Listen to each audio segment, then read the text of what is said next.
Hello, everyone. This is Tom Fox. Welcome to a special live edition of Everything Compliance. Today, we are absolutely thrilled to have as our special guest Mary Inman. So, Mary, on behalf of the Everything Compliance gang, welcome. We're going to do our across the pond order, starting with Mr. Armstrong, Mr. Kelly, Mr. Marks, Mary Inman, and Jay Rosen. So, Jonathan Armstrong, I hope you're going to go into the weeds with NIST and climate change for cyber regulatory, or excuse me, cybersecurity regulations. Yeah, absolutely. You got it. Um, uh, Thanks very much, as ever, for the invitation. Welcome, Mary. Welcome, listeners. The cybersecurity is definitely changing, and we've talked about some of these trends before towards personal liability and towards prevention rather than cure. And Europe is, I predict, about to get into a bit of a tailspin over two particular changes. So, first of all, the DORA regime, which is largely focused on financial services, but will affect people who provide technology or services to financial services providers, and the NIS 2 regime. So, what is NIS 2? So, we already have an existing NIS direction, Network Information Security Directive, and the NIS directive is law across the current EU and the UK. So, the UK brought the current NIS directive in May 2018, and the perception has been that NIS has not been so well enforced, and there was a lack of uniformity. So we're getting a new upgraded NIS directive, and effectively it's meant to cover critical national infrastructure. But the perception is that certainly since the pandemic, our definitions of national infrastructure have very much expanded. So, because of home shopping, that's going to include things like e commerce providers, delivery firms, postal firms, and so on. So, we've got NIS 2 very much extends the scope of NIS, and it means that many organizations will have much wider reporting obligations. So, of course, a lot of organizations are used to reporting obligations under GDPR, but even if personal data isn't affected, if there's an impact on your services or what you do, then you may have to make a report under NIS 2 if you're within the NIS 2 framework. As I said, largely focused on critical national infrastructure, but a really wide definition. And you may have to make a report in 24 hours and not 72. And obviously, many organizations struggle with the existing 72-hour timeline, given that NIS failures could well be more catastrophic than a data breach per se. Then obviously, 24 hours is going to be a pretty tough deadline to hit. One of the difficulties people have in interpreting NIS 2 is that the actual implementation of NIS 2 is left to member states. So, whilst there's a broad framework of what the law should look like across the EU, it isn't going to be word for word the same. And who is within scope under NIS 2, the exact details are likely to be left to nation states. And that's already causing some consternation. For example, NIS 2 includes a provider of managed services. So in Germany, there's a lot of academic discussion over Airbnb. If I rent out my flat, my apartment as Airbnb, and I let the guests use my Wi Fi, then presumably, it seems under the intended German definition, I'm then a provider of managed network services, and I'm subject to the NIS 2 directive just through renting out my apartment on Airbnb. And that probably wasn't the intention of the legislatures, and it certainly is probably something that your average Airbnb host is picking up and adding to their risk appetite, if you like, when they start and rent places out. There's also a lot of debate about corporate structure, which may uh, be a particular concern to some US corporations because of the way in which they operate through subsidiaries in the EU. It may also be of concern to private equity providers, for example. And it returns to a theme that Matt and I have definitely talked about a number of times before when we've talked about Joe Sullivan and Carlos Abarca and SolarWinds, the increasing trend towards personal liability for management for cybersecurity things gone wrong. And Article 30 of NIS2 says that the management of an entity must ensure that there are appropriate risk management measures in place and the management and there must be provisions in the law of each member state to ensure that management are personally liable, not just the corporation, if things go wrong.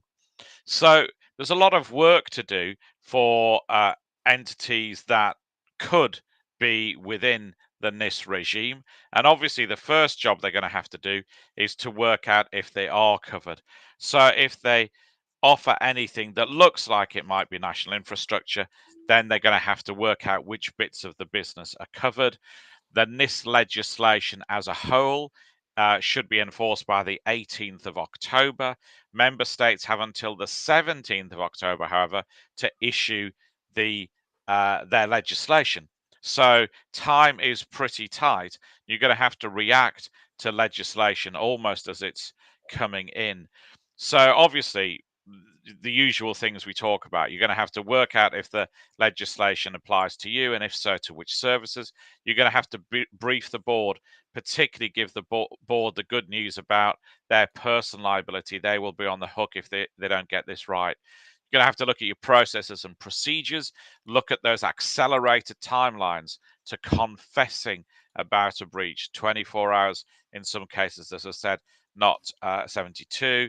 You're going to have to look at your team makeup and bear in mind the fact that because of personal liability, you might find some people in the management team aren't super keen on being the lead for a response project if they think that that's going to send them have personal consequences for them.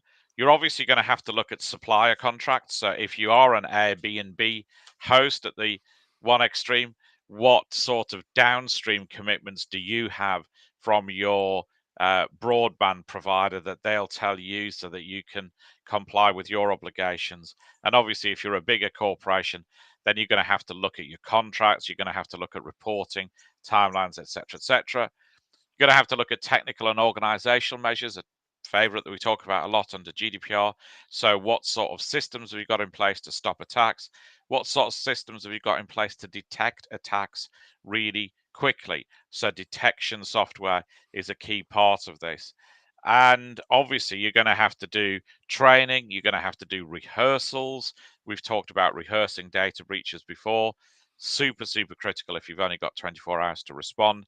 And then finally, and I will pause for breath, you're going to have to look at insurance. Obviously, if there's personal liability kicking about, is the management under D&O cover? Is that D&O cover sufficient? Are NIS risks laid down specifically and covered by the policy? So a lot of work to do. My sense is that a lot of people in Europe are waking up to this and panicking because they think they won't be done by October. And my sense is that there's even less awareness of NIS and its likely significant impact in the US. But tell me I'm wrong, folks. Well, I'm not sure I can tell you you're wrong, but I can tell you I'm going to pitch it to Mr. Marks, who may have a question and or comment. Yeah, I mean, this is all very interesting. So I'm just wondering, Jonathan, does this, how does this dovetail with the SEC's disclosures with regards to cybersecurity? I know that they're not exactly the same, but will using the NIST 2 framework kind of help navigate through that process? Yeah, I think that's a really good point, and I think this is just more evidence of this whole trend towards prevention, not cure. You know, traditionally, uh, uh, the US and other countries have concentrated on sort of making things good when a breach has happened. So breach notification laws, as an example of that. And now I think we're moving into this whole phase of operation resilience and organizations almost having the onus of proving that they've done the hard work to prevent attacks. Clearly, this is all, or a lot of the motivation for that is this, this war by proxy we have in cyberspace, that nation state actors are doing bad things to each other's national infrastructure, and government wants the private sector to share the lead in shoring up the defenses. And so I think they're sort of two sides of the same coin, really, that the SEC obviously wants to give comfort to investors that they're investing in corporations that are manning the defenses, but I think they also want to give insurance to the world at large that US corporations, or those that touch the US, are making themselves more resilient, particularly to nation state attacks on their environments. May I just chime in quickly? Agree with everything that's been said. I just want to expand on the fact that it's not just the SEC in the United States that it has cyber as an enforcement priority. There are special task forces within DOJ now for cyber as well. So it's obviously a priority, and it's one where whistleblowers have been super important. One of our clients was helpful in getting one of the first False Claims Act cases against Cisco systems for cyber breaches. So it's a place where it will dovetail, and often dovetails, with insiders creating, again, the risk, as always, that if you don't disclose your problems and your SOC compliance and your NIST compliance, then an insider might do it for you. Your CISO, your CIO, they're all points of vulnerability for you. I think that's a really great point. And obviously, if you've got a CISO who's facing, personal liability if he covers it up, and personal reward if he doesn't, that choice becomes somewhat easier to go public rather than private, doesn't it? It sure does. And then, Jonathan, to stay on your side of the pond, the Serious Frauds Office is talking about paying rewards to whistleblowers. And we're also seeing the Labor Party has it as part of, David Lammy has it part of the Labor Party's platform. So those rewards may be coming to your shores soon. Yeah, we do have rewards already for antitrust cases, which are relatively small. I think we talked about the SFO reward system in an earlier podcast. Let's just say we're thin on detail at this stage, but whether the reward is £20 of Costa Coffee vouchers, or whether it's a proper share of the bounty like in the US, well, let's just say watch this space. Matt Kelly, I think we may have to purloin that phrase, thin on detail. But that aside, what's on your mind? Well, Tom, I wanted to talk about some news from the Justice Department that came out last week when Deputy Attorney General Lisa Monaco spoke at the American Bar Association's annual White Collar Crime Conference. She said a lot. She made a lot of news. Probably most notable, she talked about whistleblower awards at DOJ. I am not going to talk about that. I think, Mary, that is much more in your capable hands. I wanted to zero in on what else Deputy AG Monaco talked about with the Justice Department and artificial intelligence. So Ms. Monaco said two big things. First, she warned that prosecutors will start seeking stiffer penalties against individuals and against companies for AI-assisted white-collar crime. And then second, she said prosecutors will now consider how companies manage disruptive technology risks, AI being one of them, but they are going to study that as part of their evaluation of a corporate compliance program. And apparently they're going to update those guidance, those guidelines that we all read from the DOJ. I don't know when that's going to be forthcoming, but those were her two big points. And I wanted to kind of unpack each one of them. Let me take the first one. about the AI assisted white collar crime. I am still unclear on exactly what AI assisted white collar crimes would look like, or more precisely, what would AI bring that would make the white collar crime so much more advantageous to use AI than existing technologies? Why would AI make white collar crimes so much more egregious that they deserve stiffer penalties? And I'm kind of stuck on that for corporations. Like, for example, I don't know that you would need AI to facilitate an FCPA violation, because we have been violating the FCPA for many decades now, and we've been using technology, or the offenders have, quite well. They're using spreadsheets and fake emails and cloud computing and whatnot. And how is AI really going to change the underlying dynamic of that? I don't know. I'm not foreclosed to the idea that maybe it can, but if anybody out there understands exactly how AI might do that to such a greater degree that, oh my Lord, we need to have special penalties now, please let me know, because I don't see it. I don't think you would necessarily need AI to commit insider trading. Maybe you could use AI. Maybe it would be very helpful for a market manipulation scheme of some kind. Maybe you're analyzing other trades and you are kind of divining insider intel by studying another company's trades using AI. But I don't know that that's a crime if you're not with that company and you're just using clever statistical analysis and ChatGPT. I don't think that's illegal. Um, Most corporate crime, especially that which attracts the attention of the compliance officer, it's really the company is failing to do something it should, not a company doing something that it shouldn't. When you do something that you should not, how is AI going to be so super helpful that it deserves an extra whack and a larger penalty? Like, I don't know. And so that's one big thing I've been kind of stuck on. On the other hand, I can see, sticking with white collar crime, I can see individuals using AI to commit various sorts of white collar crime against a company.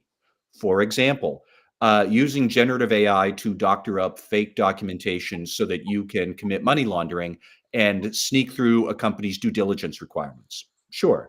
Maybe you could use deepfakes and voice cloning technology to impersonate the CEO and then call up the assistant, who's then going to fall for like a modern day business email compromise thing where they get duped into wiring money overseas. Of course, the money's never found again because, well, I got the email from the CEO, except it was never the CEO. Well, AI could make that even more effective. So I guess my point in calling it out that way is that I think the AI assisted crimes, as we look at them, it really cries out for compliance, IT security, and internal audit to sit down and think about what are the internal controls we have to defend against this, much more than how would our own employees use AI to commit an FCPA scheme. Guys, they're already committing the FCPA scheme with spreadsheets and modern tech. They don't need AI to do that. But how are the outsiders coming to your company and now they're coming with AI? You really need to sit down and revisit all of your internal controls to figure all of that out. That was my first point. And then I wanted to talk just a bit about this evaluation of your compliance program, how you can manage technology risks. I am also stuck a little bit on that let's keep in mind, if we're talking about how you manage technology risks, I thought that was a risk management thing, not a corporate compliance thing. And there is a distinction. So now are we going to start grading the effectiveness of your compliance program based on how well the company governs its adoption of disruptive new technologies? Like, are we sure we fully grasp all the implications of that? For example, is the compliance officer now going to be pulled in to these big strategic discussions and senior management council meetings about how we're going to use technology? Maybe AI, maybe cloud computing, maybe something else that comes along in 2030. I don't know what. But does the compliance officer now get to be in those strategic debates? Because I think that would be great. I also think that's not common. So what position are we putting the compliance officer in if this now becomes one of the grading criteria for your compliance program? Um, on the other hand, I just said before that there's a whole bunch of compliance risks or technology security fraud risks about people using AI against you, the company. If you turn a blind eye to all of that and you get fleeced, that doesn't look to me like, you've done yourself any favors. As I said before, a lot of compliance related misconduct is things you should have done that you didn't do, like pay attention to AI and update your internal controls. And if you didn't do that, certainly I think the SEC would look at the company unfavorably if someone used AI to scam you out of money. I don't know exactly when that would rise to the level of being a criminal offense that the DOJ would also get involved in. But there's a whole lot of stuff here that sounds really good at a theoretical level from what Ms. Monaco says. But I am stuck when I start to think about how does this actually work at a living, breathing company with real people and real crimes with real AI assisting it? How is all of this going to work, and what position does that leave the compliance officer in? We need to think about that long and hard, because I don't know that it leaves you in a good one. Mary, do you have any comments or questions for Matt? I do. Thank you, Matt. I'm really delighted that you raised these issues. As to your initial point on AI-assisted white-collar crime, I really think we're not. I don't want to underestimate the ability of companies to use this proactively. I guess I understand your defensive posture, but maybe I've just been on the other side for too long. I just remember the last time we had a disruptive technology, for instance, in healthcare, was electronic medical records. And those were instantly manipulated to suggest leading questions to doctors to make them upcode. So I could certainly see companies using this as well, not just individuals. For instance, we have big cases against United Health Group and other insurers for risk adjustment fraud in the managed care space. And I could see AI taking this to a level where it's about scalability. You can make these leading suggestions, across and in a sort of magnitude that probably was unforeseen previously. And I think that may be why there's this notion of extra heightened penalties in this case. So I wouldn't want to underestimate the corporates and the abilities to use AI. But again, you're getting this from a rabid plaintiff lawyer's perspective. The other thing I wanted to say about just some of the risks that are posed to your point about what are we going to be doing in compliance to ensure that these risks are addressed. I was at a conference recently and was approached by a vendor who has a new technology that he was peddling that was concerning, was basically saying we can use AI to detect whether or not someone's lying. And so I think that kind of a technology, while very interesting, why wouldn't we all like to know whether or not, for instance, my clients, so I can vet them, whether I want to invest in their cases or not. Of course, there's privacy concerns and other things. So I feel like we're so enamored with AI that I could see people falling into these traps, because certainly there are a lot of people peddling solutions. It's a good point that gets to what companies already do. And, a lot of companies are already trying to figure out, is my employee lying or not? Is this job applicant lying or not? And now I can do that better with AI. And I don't know, we have not defined when does you're using AI to do something you already try to do, and you're doing it so much better now. Tom and I have talked before about facial recognition technology retailers might use to apprehend shoplifters because they're scanning every customer that comes into the store. Well, we have been doing that for decades as security officers wait by the front door with pictures of shoplifters, and they're trying to match it up. Does this guy look or does he not? I don't know. And AI clarifies that, and it can make it really creepy and effective, but all it did was digitize and accelerate something humans have already done in a kind of ineffective way. So you're right that, we'll need to think through, when does doing this with AI cross the line to being a tort offense that somebody could sue? When is it going to be criminal? And I don't know. And I am glad the DOJ is saying we reserve the right to treat it especially harshly if it's criminal. But still, I think it's a theoretical thing at the moment. And we've got a lot of legal legwork to do to figure out what is or isn't a criminal offense, what's a tort offense and tort offense in civil litigation, what's what. And like, we don't know. Mr. Armstrong, some comments from across the pond. Yeah, a few. I mean, I think obviously overselling stuff is the thing of ages, isn't it? You know, presumably there were all sorts of my charity's faster than yours scams back in the day, and AI is no different. You talked about facial recognition. I was in Singapore and was offered a demo of some software that was not only going to identify me, but also from my bone structure and facial features, etc., pinpoint the exact location where I was born. So I thought I had quite a hard sell of the technology, stepped up to the plate, was digitally scanned from all sides, and it showed me a small village in Pakistan. Reader, for the avoidance of doubt, I'm not from Pakistan. So I think you've sometimes got to be careful about these overpromises. I know there's an ongoing case at the moment, which I don't know much detail on, with using AI to have less intrusive scanners on schools to detect for knives and guns, etc. Well, the allegation is they were a whole load less intrusive because they didn't work. And so nobody was stopped. And whilst that might be a slightly comical matter, knives and guns in schools ain't. Yeah. But as far as AI being used to commit wrongdoing, I think that is a real threat. But I sort of agree with you that it's incremental rather than revolutionary. I, as a proof of concept, not because I plan to do it, asked ChatGPT to help me bribe a guy in an Asian country.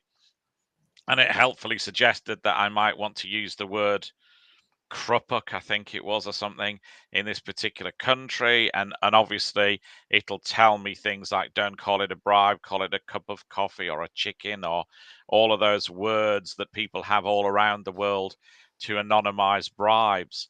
So I think it can speed stuff like that up, and it would help me write an offer to a public official Excuse me. to give him some cash in about 10 seconds, whilst telling me that that wasn't a good use of ChatGPT. So I think that sort of stuff helps. I've definitely seen phishing attacks where it looks like AI has been used to speed up the translation of the phishing attack. Mhm. So obviously, somebody in Norway is more likely to click on a link to an email sent to them in Norwegian that looks persuasive than one that's in English. So I've definitely seen that. And I've also seen, as you say, BEC scams, some of them pretty good, invitations to join a Teams call where other individuals there have been deep faked. So I think there are a number of AI risks around, but there aren't that many new scams. So if you've still got your awareness for, looking for dodgy words to describe a bribe, telling people not to click on links, the good advice that you're giving them should hold true to AI risks as well. But you've obviously got to ask people to concentrate on stuff that looks unusual rather than a lot of really poor phishing training that directs people down to a path that threat actors left many years ago. But I agree with all of that, and yet still, most of what we are talking about, even right here today, is fraud risks that really, you'd have to lean on the internal auditor to think through what might Yeah. work. And we're debating legal boundaries that have yet to be defined. Well, general counsel, outside counsel, and appellate law judges are going to be discussing that for years. But in the here and now, for compliance officers, to be able to govern what your company is doing around disruptive technology, it assumes that you are in the room as they're deciding to use these technologies. And like I said before, I'd love it if that were the case. I don't think that is the case for most compliance officers at most companies. And that's the thing that alarms me right now about where we are with AI and enforcement approaches to it. Yeah, John, definitely good advice. Reach out. Jonathan Marks, Matt alluded to the speech by Lisa Monaco the next day at the same conference, there was a speech by Nicole Argentieri. Both of these mentioned the new DOJ program, but they also talked about self-disclosure. And the question I wanted to pose to you was, does the DOJ's continued remarks about self-disclosure put more pressure on an internal culture of speak up or even a compliance function to get it inputted and get it right quickly and efficiently? I think that's been bandied around for a while. I think, we talk about corporate culture all the time. We talk about a speak up and speak out culture, being sort of foundationally the bedrock in which corporate governance sits on. If you can't get the information in your system, or people reporting allegations in your system, and you're not triaging them effectively and dealing with them, then that could be problematic. I know that there's a big push to kind of compress investigatory time down using different tools and things like that. Some of this stuff does take time, but if you don't have a process at all, it becomes really problematic. And it's not really crisis management. It really is, when you look at your overall plan, from an organization, you're talking about individual accountability, and you're talking about, making sure that there's proper disclosure. The regulatory bodies have now said, hey, it's not only the bad actor, but it's also the people that were supervising the bad actor that come into play. So you've expanded that scope a little bit now to say, in your overall investigatory, procedure. So I listened to the speeches. I've read the speeches. I'm also, Sally Yates has been barking about this stuff for a while too, and her predecessors as well. I think corporate culture is a big deal. I do think that some of the things with regards to, the foundational principles of what Yates said and the broader DOJ commitment, to ensuring that individual accountability is really the cornerstone of what they're about, to really this corporate crime enforcement. It's an interesting conversation. And it seems like every time we have a case or every time some new initiative is put into place, it keeps advancing itself. And there are individuals out there that have been targeted, and maybe targeted is a bad word, but have been in the forefront, which have become really case studies for all of us in the fraud and forensics and compliance space. But I'm not so sure that what they said, I'm not so sure what Lisa Monaco said, and I'm not so sure what Argentieri said is anything really new to any of us. I just think it's it's really a reminder that they're not playing, that they're not going to take this stuff lightly anymore, and if there are individuals involved in this, that they're going to pay consequences. So, but in talking with some of my colleagues that were at the White Collar Crime Conference, we're all kind of scratching our heads regardless, because some of this it's a lot of words and it's a lot of thought, but actions speak louder than words sometimes, and I'm waiting to see the action. The action, Jonathan, really, I think needs to come from the other side, meaning the compliance function. You have talked a lot about a quick, effective, and efficient triage. Can you maybe say a few words about why you continue to talk about that being as important as any other step in this entire process? Yeah, because I mean, when somebody makes an allegation, or however it comes through, whether it's a whistleblower or someplace else, there's implications, and sometimes these allegations are not 100% fulsome, and they're wrong, or they implicate people that are innocent. But unfortunately, because of the world that we live in right now, some people are put on the sidelines.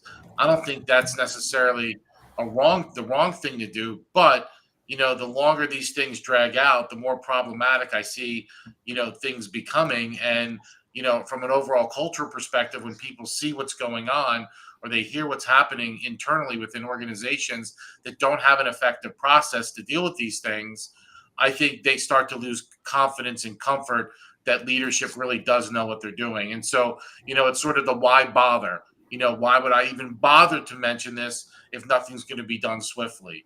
Why bother speaking up if I'm only going to be retaliated against? Why bother? And I hear that all the time from folks. especially I'm a big fan of the exit interview. And a lot of times, you talk to folks when they're coming out, and it's like, well, why didn't you say that before? Well, why bother? And so unfortunately, I think we need to get over that why bother and creating more confidence in the overall process. But that's why I think you really need to have a sound process.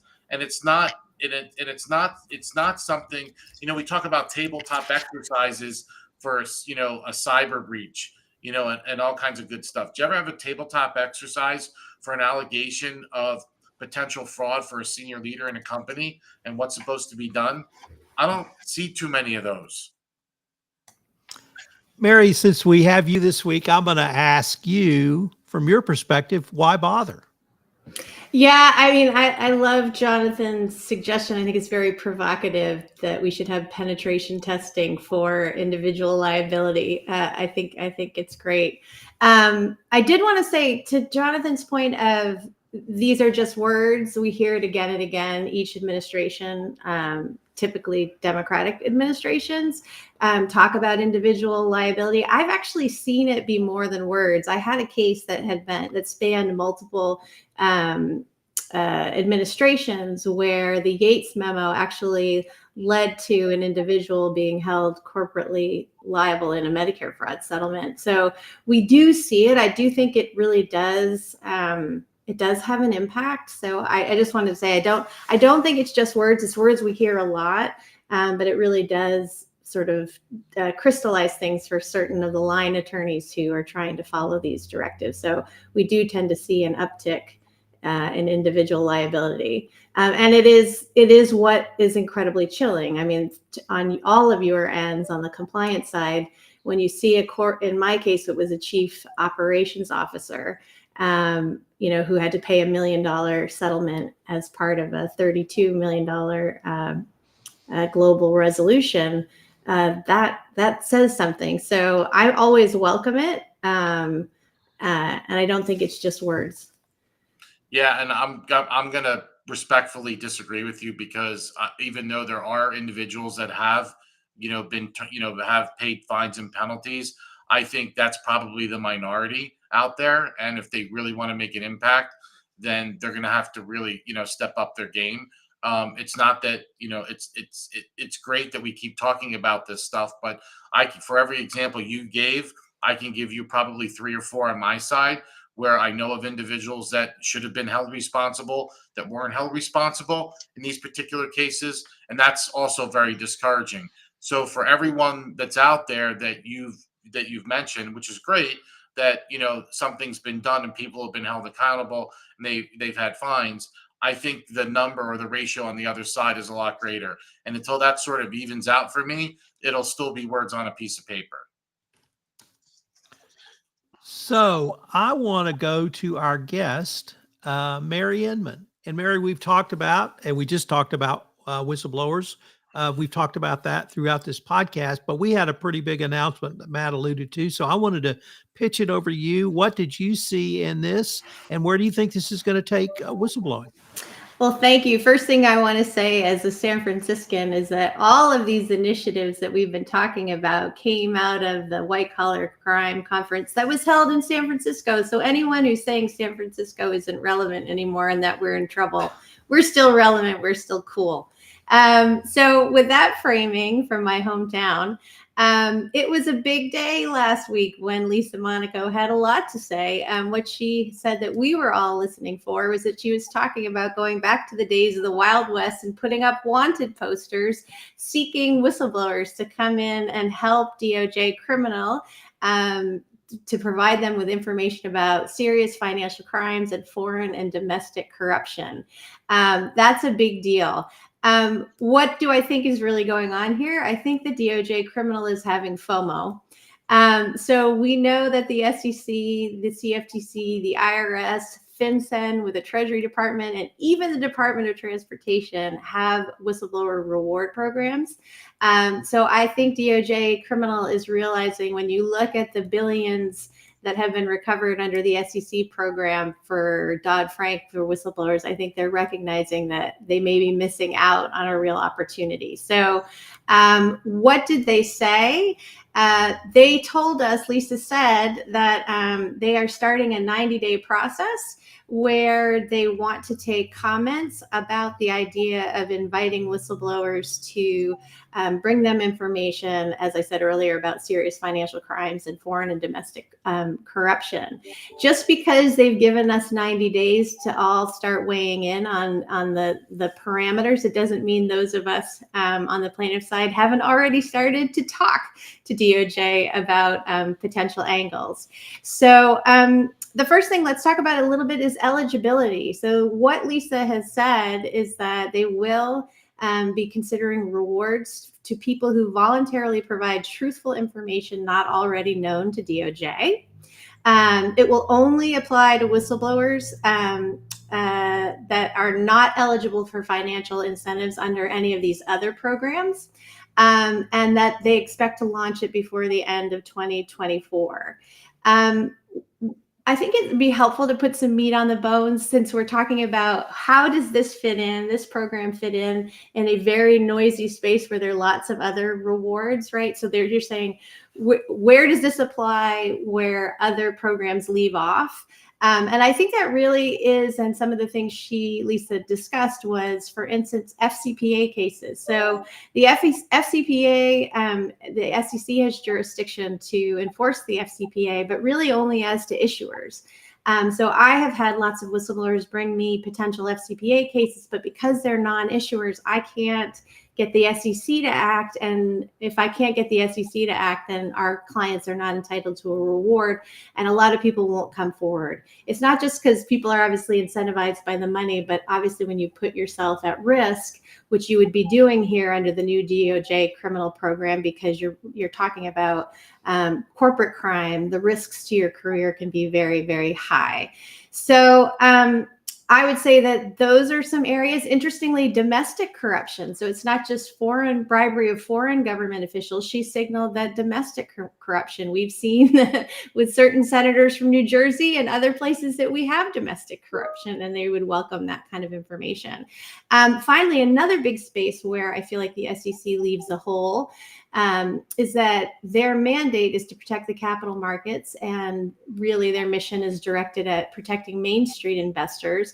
So often they won't go after sort of the private companies, private non-publicly listed companies. So I would think about Theranos as an example. I've had the great pleasure of representing Tyler Schultz, one of the Theranos whistleblowers, and it's a rare example of the SEC actually going after a private company. And I think it's just because it was such a extraordinarily brazen fraud. So I think you're going to see more of those kinds of cases, us being able to bring those to DOJ. So it does feel like a very watershed moment in terms of expanding who can bring information, and it's going to really kind of hoover up a lot of the areas where whistleblowers have fallen between the cracks. So it's very exciting for us. I want to end by talking about, in the spirit of this 90-day, they're looking for feedback. Here's some feedback that I would provide to DOJ. What is needed? A couple of the things that were said there are a couple things that were omitted. I think what's really vital for this program is that they establish a floor of guaranteed minimum payments that a whistleblower would receive, because without a floor and assurance that there would be some payment, it's typically the floor in other programs is 10%. You're not going to get whistleblowers to undertake those risks. I think it's really important that they create an office of the whistleblower. Otherwise, it's very difficult for whistleblowers to know where to go. So they should take a page from the SEC's book, create an office of the whistleblower as sort of a central clearinghouse that's staffed to accept all of these complaints. Finally, I think they really need to talk about what confidentiality and anonymity looks like. The SEC program, which, as you can see, I think is the gold standard in this space, does allow for anonymous reporting. And I think that's also something that's going to be very important here. A couple of things I want to quibble with of how Lisa's suggesting that they would design the program is that they would exclude culpable whistleblowers from being eligible. My view, and that's certainly the view of the False Claims Act and the founding fathers, because the False Claims Act came during the Civil War, is that it takes a rogue to catch a rogue. So if you're excluding culpable whistleblowers, you're excluding a huge source of information. I'm not saying that you should be the architect of the fraud and thereby create a fraud and benefit from it. The False Claims Act has ways where we exclude whistleblowers who are the planners and initiators of the fraud. But I think you can she would be by definition, as she's describing it now, excluding some people who may technically be culpable, but it certainly wasn't their idea and they're sort of the bag men and women carrying out the fraud. Finally, the program is supposed to be limited to people who are bringing non-public information. I think that's also a limitation that's unnecessary. We've seen under the SEC program, people we like to call whistleblower outsiders, bringing information that is equally as valuable. So we've seen competitors and other folks with information that the DOJ would be excluding here. So that is my sense on this program and what to expect, but it's very welcome news. And the last thing I'll say is that even before DOJ Criminal put out their announcement last week, SDNY was the one who started with its own discussion of a whistleblower reward program. And then the Northern District of California also launched one. So I think we're setting off within DOJ, certainly a race to which districts can have a whistleblower program. I would love to kick it to my fabulous co-panelists, what they think about what does this mean for prosecutions when you have a whistleblower as a financial incentive. Is this going to hurt the people's credibility? And I guess I'd also like to kick it off to my co-panelists on what is this going to mean? Will this incentivize more voluntary self-disclosure by companies now that they know that they've got this risk? Are we going to see more voluntary self-disclosures as a result of the fear that they better come in first before the whistleblower makes the government aware? Well, Matt, I'm going to pitch to you first, then over to Mr. Marks. Well, actually, so I had a question for you, Mary Moore, that do you have any insights into or speculation about the circumstances where compliance officers themselves could be the whistleblowers? For example, I know that in the SEC, yes, you can if you have first tried to bring the matter forward internally and they took no action. Although, on the other hand, my read of the Anti-Money Laundering Act of 2020 is that no, compliance officers don't need to do that. The AML Act just says if you know of misconduct and you want to report it, you're eligible for an award. And, you know, Lisa Monaco in her speech basically said to an audience of lawyers, you may encounter misconduct and then you might have an avenue to report it. Like, my take is that, yes, compliance officers probably could be eligible, but what do you think? It's a great question. My views on this are that as we've watched these programs come in time, they are evolving. So as you are absolutely right, the SEC program says that unless there are exceptional circumstances, both compliance officers and people with internal audit functions cannot be eligible for a reward unless they report internally first and they wait 120 days. And there's all of these sort of governors placed on it. What came next is the Treasury FinCEN program that you're alluding to, which is both for money laundering and now for sanctions violations. Yes, that program removed that and said we take all comers, including compliance officers and folks with internal audit functions. And so I think that's what you're going to expect here with this program. I think that's the more evolved view. So that's my 2 cents. Mr. Marks. Mary, very, very, very great insights that you provided to the listeners. So thank you for that. I just had a couple things real quick. One is I've been barking about this for a long time. If a compliance officer or a chief audit executive resigns or there's a noisy withdrawal, there should be a noisy withdrawal. It should be an 8K event and everybody should know about it because I think, there's got to be some reason behind that. And then the other thing that I wanted to bring up too was, Tom, your comments with regard to, why is a triage or investigation program and why getting to answers more quickly appropriate? It's for that very reason. If you're putting these programs in place, you don't want individuals running to the government. you want to have a compliance program that works and that where you can contain that, because when they start to go outside, then all of a sudden, people think that they can leapfrog, all the process and procedure. And so that's why I think that a lot of focus and attention need to come into play here with regard to those. It's kind of interesting. There was a study that I read at the beginning of the week about audit committees and their focus on certain things, and fraud prevention was sort of dissed. Cybersecurity was up there, enterprise risk management was up there. I think it was the center of audit quality, but fraud detection and prevention was sort of kind of shuffled to the side.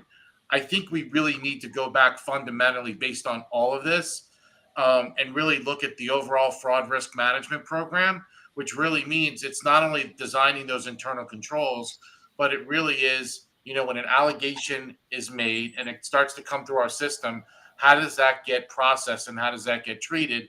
Otherwise, a lot of what you're seeing here, I mean, this new DOJ program is fantastic, but why have a compliance program then?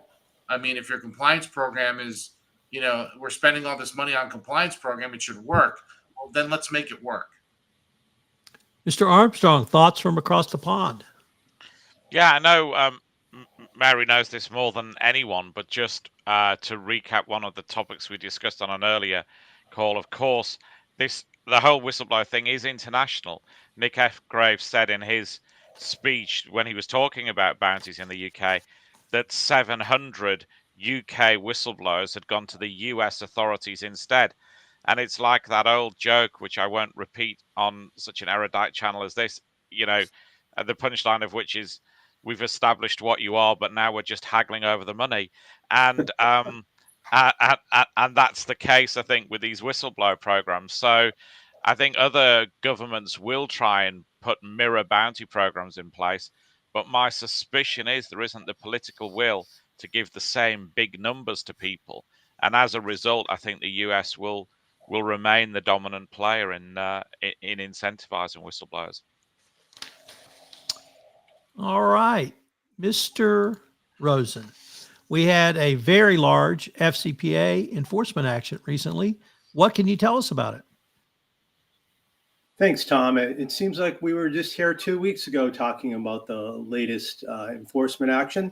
This one involves a Swiss trading company called Gunvor SA, and the enforcement action comes with a $661 million penalty against the company, which has pleaded guilty to bribing Ecuadorian government officials through the 2010s in exchange for intelligence about upcoming business contracts with the state-owned oil company of Ecuador. Gunvor entered into a plea agreement with the government and pleaded guilty to an information charge that the company with conspiracy to violate the anti-bribery provisions of the FCPA. Following the plea, the court sentenced Gunvor to pay a criminal monetary penalty of approximately $375 million and to forfeit $287 million of ill-gotten gains. The sentence includes credits of up to 1/4 of the criminal fine of the amounts Gunvor pays to resolve investigations by both Swiss and Ecuadorian authorities. In a DOJ press release, acting senior counselor Brent S. Wibble of the Justice Department's Criminal Division said, for over nearly a decade, Gunvor representatives bribed the highest level government officials at Ecuador's state-owned oil company to enter into business transactions with other state-owned entities that ultimately benefited Gunvor. As a result of this complex scheme, Gunvor obtained hundreds of millions of dollars in illicit profits. Gunvor's guilty plea demonstrates that the criminal division remains resolute in their efforts to root out bribery. U.S. Attorney Breon Peace from the Eastern District of New York added that the company's guilty plea and sentencing mark yet another example of the office's efforts to combat widespread corruption. Special Agent in Charge Jeffrey B. Veltri of the FBI Miami Field Office said that Gunvor's years-long bribery scheme involving high-level Ecuadorian officials was detrimental to the business environment and eroded public trust and confidence in the government. The guilty plea and significant fine would not have been possible without significant cooperation from the following international partners: the Cayman Islands, Colombia, Curacao, Ecuador, Panama, Portugal, Singapore, and Switzerland. Between 2012 and 2020, Gunvor and its co-conspirators paid more than $97 million to intermediaries, knowing that some of the money would be used to bribe Ecuadorian officials, including a high-ranking official at the country's national energy concern, Petroecuador. The bribery payments were routed through banks in the U.S. using shell companies in Panama and the British Virgin Islands. In exchange for these bribes, high-level Ecuadorian officials created front companies for Gunvor to win the rights to a series of oil-backed loan contracts with Petroecuador. This structure allowed Gunvor and its co-conspirators to avoid competitive bidding processes and to obtain commercial terms that they could not have maintained otherwise. Gunvor also received confidential Petroecuador information in exchange for bribes. Gunvor earned more than $384 million in profits from the contracts and that they obtained corruptly from Petroecuador. The department reached the resolution with the company based on a number of factors, including, among others, the nature and seriousness of the offense. Gunvor received credit for its cooperation with the department's investigation, which included some of the following: producing documents to the Department of multiple foreign countries, providing information obtained through its own internal investigation, making detailed factual presentations, promptly collecting, analyzing, and organizing information, including complex financial information, translating foreign language documents to facilitate and expedite review in English, and imaging the phones of relevant custodians at the beginning of their internal investigation. Gunvor also engaged in timely and appropriate remedial measures, including eliminating the use of third-party business agents, enhancing its own third-party due diligence process, developing and implementing a control framework for its business developers, enhancing the independent compliance committee with responsibility for high-risk transactions, engaging resources to review its compliance program and test the effectiveness of overall reporting, hiring additional compliance personnel, testing and enhancing its compliance program, and finally, developing, implementing a risk-based business communications policy that addresses the use of ephemeral and encrypted messages. The department also considered Gunvor's history of misconduct. In October of 2019, Gunvor reached the resolution with the Office of the Attorney General of Switzerland concerning a corrupt scheme to bribe officials in Congo, Brazzaville, and Cote d'Ivoire to secure contracts obtained between approximately 2009 and 2012. As part of this Swiss resolution, Gunvor admitted that it lacked sufficient controls to prevent the underlying misconduct and failed to take all the reasonable organizational measures required to prevent Gunvor's employees and agents from engaging in bribery. In light of these conditions, the department determined that the appropriate resolution in the case was for the company to plead guilty to one count of conspiracy to violate the FCPA. The criminal fine calculated under the U.S. sentencing guidelines reflects a 25% reduction off the 30th percentile of the applicable guidelines fine range, taking into account Gunvor's cooperation and remediation as well. Finally, the department previously had secured convictions in the Eastern District of New York with 4 individuals who were implicated. They are Antonio P. Yazaka, Enrique Pierre Yazaka, Raymond Kohut, and Nielsen Arias Sandoval. As we continue into the first half of 2024, the DOJ FCPA convictions just seem to keep chugging along like the hits. Wondering what industry and geographic location 2024's next plea will hail from. Tom? Matt, do you have a question or comment? I suppose it's a comment more than anything else. I am still not entirely sure I am comfortable with the idea that Gunvor did not get a compliance monitor here. This is their second recent corruption conviction. And, this was some considerable amount of money that they were sloshing around in their scheme. It was $97 million that was funneled through 2 shell companies out of Panama. My reading of the settlement is that because Gunvor eliminated third-party agents to help originate new business, and because they will now have these enhanced and detailed compliance reports, I guess they're going to make for 3 more years, and then the CCO certifies the effectiveness of the program, like that's enough to get away from a monitor. And I don't know that I'm entirely comfortable with that, or maybe there should have been more facts to make it clear that that's the best resolution.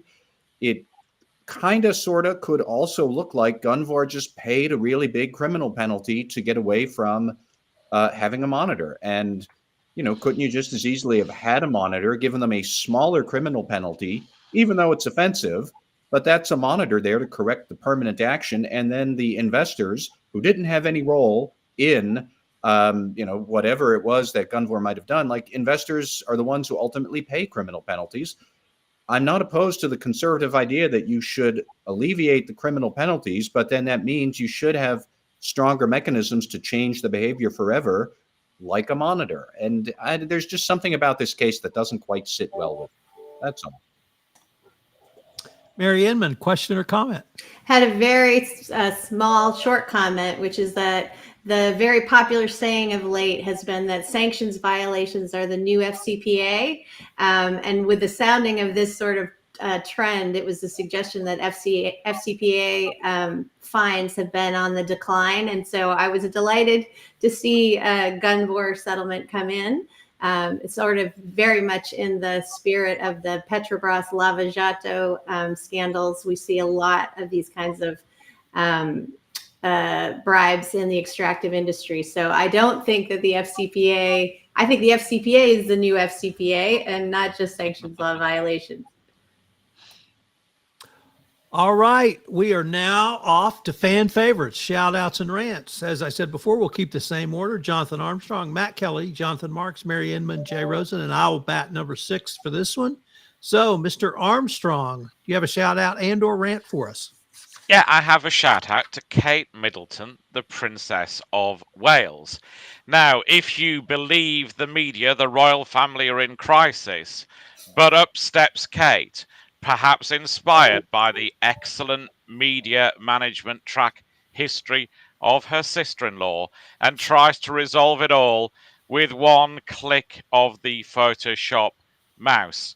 I'm not sure it worked out that well, but I guess the serious message for compliance officers is crisis management is a game for professionals and not amateurs. So you might be great at being a princess, maybe leave the Photoshop to someone else. Well, I have to say the bar is set. Matt Kelly. So I am going to give a shout out to Republican Congressman Ken Buck, who has just resigned from Congress. I think today, in fact, if not today, then early next week.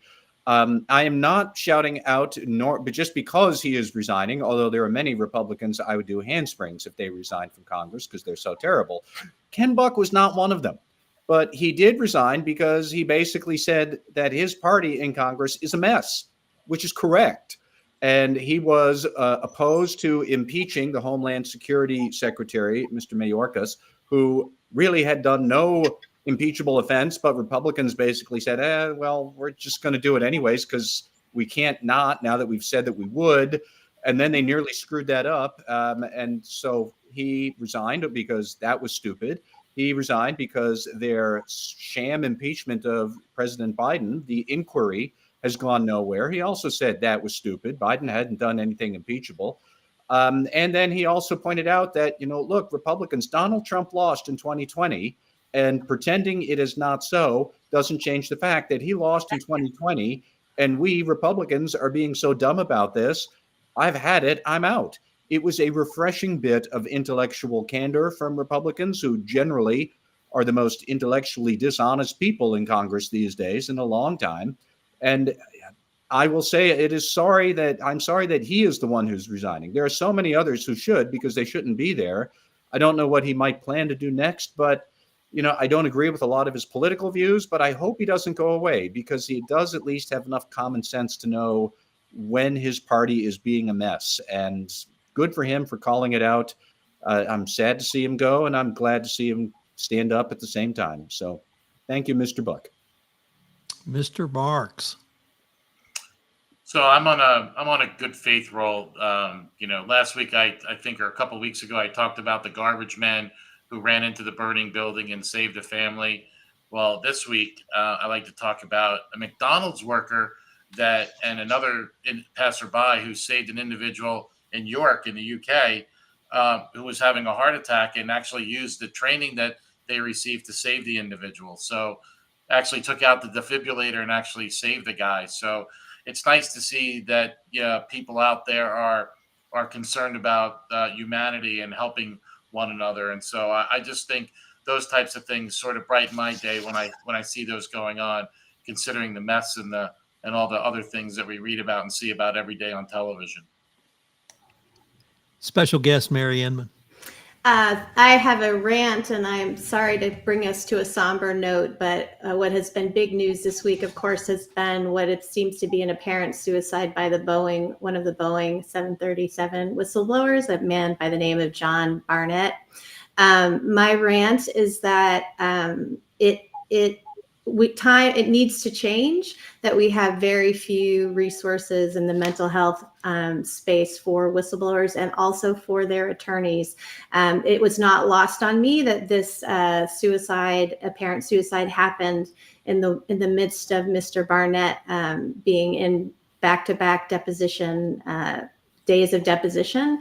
And I think that it's incumbent on lawyers and other people who are the first to deal with whistleblowers to really take a hard look about the type of trauma-informed, humanitarian type, humanistic type approaches we should be thinking about when we deal with whistleblowers. It's all too often that whistleblowers speak out in the public interest on behalf of all of us, on behalf of the safety of the flying public, but we don't put enough of a safety net beneath and behind them. And I feel like this is a wake-up call for us all to do that.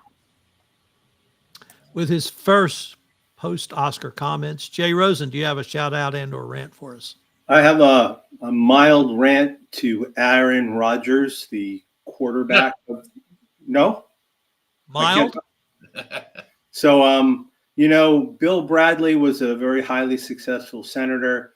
We've had actors in there before, Al Franken, Fred Dalton Thompson, but I'm not looking forward to hearing any of Aaron Rodgers' gobbledygook about anti-vaxxing and Sandy Hook didn't happen. So I guess if, RFK wants to put him on his ticket, that's fine, but I'm not listening.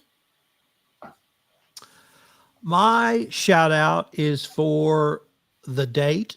We are recording this March 15th, the Ides of March, and further to the Shakespeare play, Julius Caesar. I was privileged to see a production of this play in the 90s at the Alley Theater in Houston, starring Corin Redgrave and Vanessa Redgrave. And as you might guess, with two actors of that stature, it was a fabulous production. After the show, both Vanessa and Corin were having a drink, and I went over and asked if I could get their autographs, and they invited us to sit at their table and visit with them. They could not have been more gracious. For those who don't study or read Shakespeare, it's some good history. And if you think about the Ides of March and what it means today, I think it's still relevant. So I want to shout out to the Ides of March. I want to shout out to William Shakespeare. I want to shout out to Corin and Vanessa Redgrave for putting on a fabulous performance in the hinterlands of Houston, Texas. So, ladies and gentlemen, this has been a great show. We've had our highest number of listeners for our live event, and I can't wait till we do it again. So thank everyone. Thank you, Tom. Thank you, Tom. Thanks, everyone.